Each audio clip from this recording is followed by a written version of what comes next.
Paz do Senhor, meus irmãos, bom dia. Estamos aqui mais uma manhã maravilhosa na nossa escola dominical EAD, aí BFA se atualizando para que a gente não fique sem estudar. Estamos estudando esse trimestre Religiões e Religiosidade, que é uma revista que tem nos ensinado muito, inclusive a nós, professores. E hoje vamos falar principalmente sobre a idolatria. Então, o tema da nossa revista é o problema da idolatria, ok? Para começar, vamos ver os alvos da lição, que é saber identificar algumas fontes de idolatria comuns, mesmo entre os cristãos evangélicos. Olha aí, eu diria que é a nossa principal aprendizagem hoje. A gente às vezes não percebe. Quando a gente pensa em idolatria, a gente pensa logo no cara lá ajoelhado perante um ídolo, fazendo sua reza, mas a gente vai perceber que às vezes se comete idolatria dentro da igreja sem se perceber. Sentir a necessidade de afastar-se de qualquer objeto, personalidade ou hábito que possa estar tomando o lugar de Deus em sua vida e fazer uma autoavaliação. Esse é o principal objetivo, procurando descobrir se há algo ou alguém tomando o lugar de Deus em sua vida. Eu sempre digo que a principal consequência de uma aula de escola dominical é a aplicação. Então, se você fizer essa autoavaliação, já valeu nossa aula. Olha, temos três figuras aí: Nossa Senhora Aparecida, que é a padroeira do Brasil, todos conhecem. Santo Antônio, que é o santo casamenteiro, esse senhor simpático aí. Geralmente nas imagens, se você procurar a imagem dele, ele está até com o rosto resplandecido, está sempre com esse guri aí no colo. E Iemanjá, que é a orixá, rainha das águas, aí na mitologia do candomblé, né? Na religião do candomblé, que é muito comum, muito conhecida aqui na Bahia, sobretudo, né? Aqui em Salvador.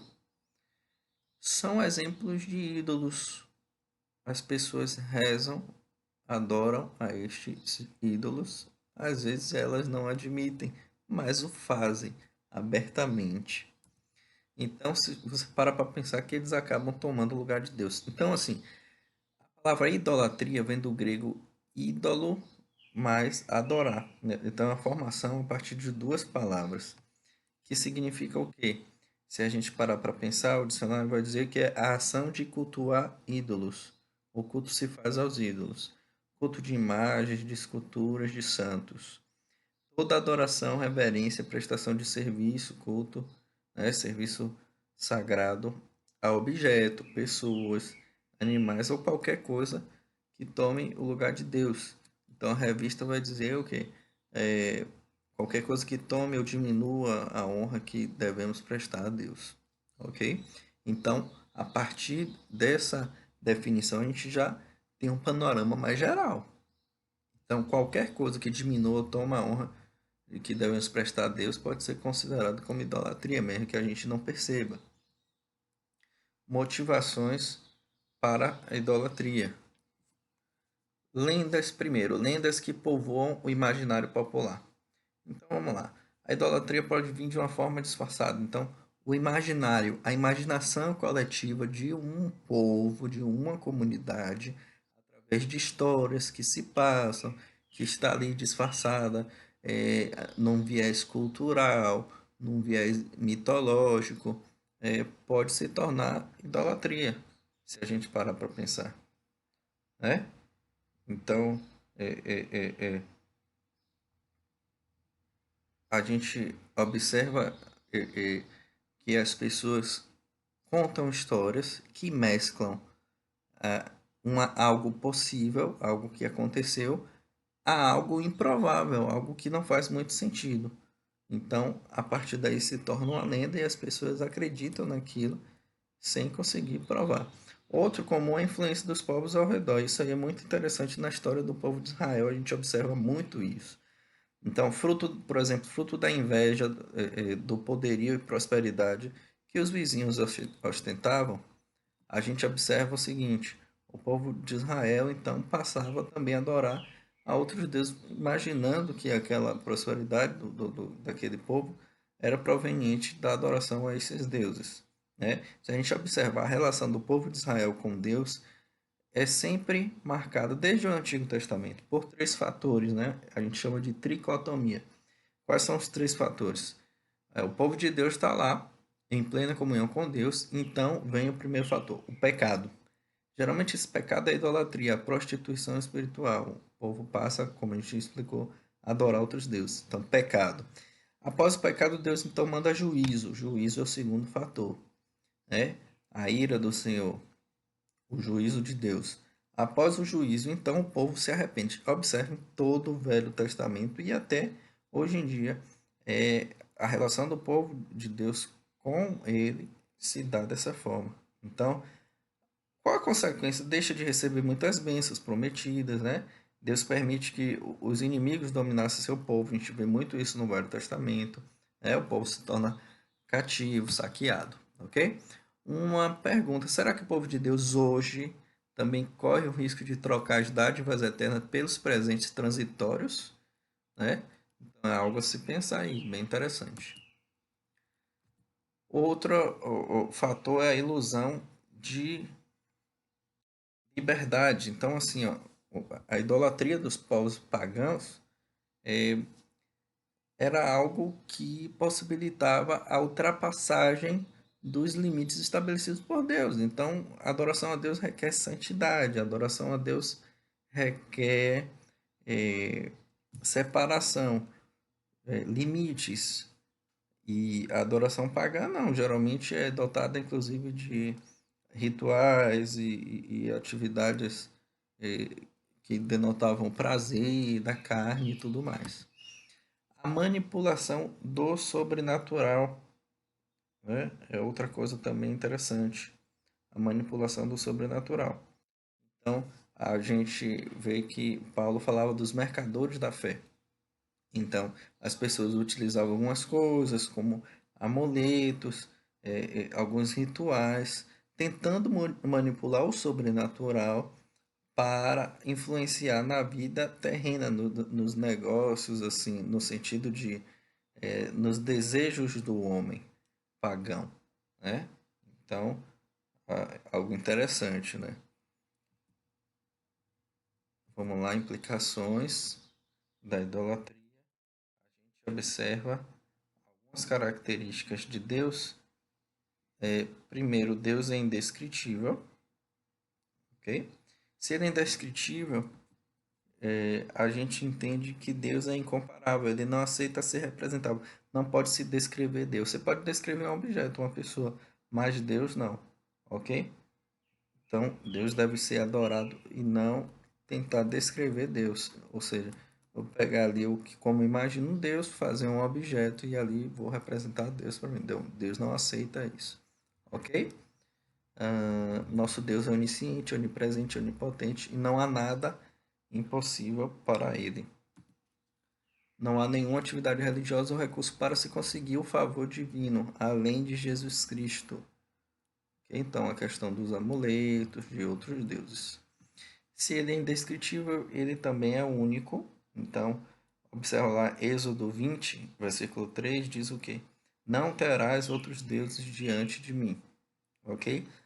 E se a gente não entende, não observa essa unicidade, o fato de Deus ser único, a gente acaba cometendo o que o povo de Israel sempre cometia no Velho Testamento, e a gente observa hoje em dia, que é o que eu chamo de idolatria, adultério, na verdade, espiritual. É essa. Outro fato é que Deus é incomparável. Observe, Deus é o único que merece a adoração. Observe os fatores, né? O merecimento de Deus, a eternidade, a onisciência, a onipotência, a onipresença, a perfeição de Deus. Deus é inigualável. Então, portanto, ele é incomparável. Outro fator é que Deus é zeloso. Ou seja, se ele é zeloso, vamos parar para pensar, ele não compartilha o amor que tem por nós. E ele também espera receber de nós. Ele não vai compartilhar o que ele espera receber de nós com outros, com falsos deuses, eu vou dizer assim, com falsos deuses. Manifestações da idolatria. É muito importante essa parte, eu diria que é a parte mais importante da lição de hoje, porque é aquela idolatria camuflada, aquela idolatria que a gente vê dentro da igreja. Então, a autoglorificação, que é aquela adoração ao ego, né?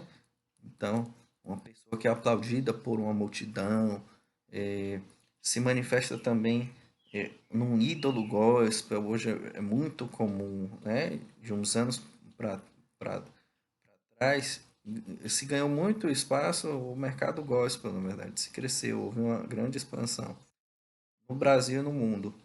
Então a gente observa os grandes cantores, são verdadeiros shows e a gente observa a idolatria, grupo musical e tudo mais.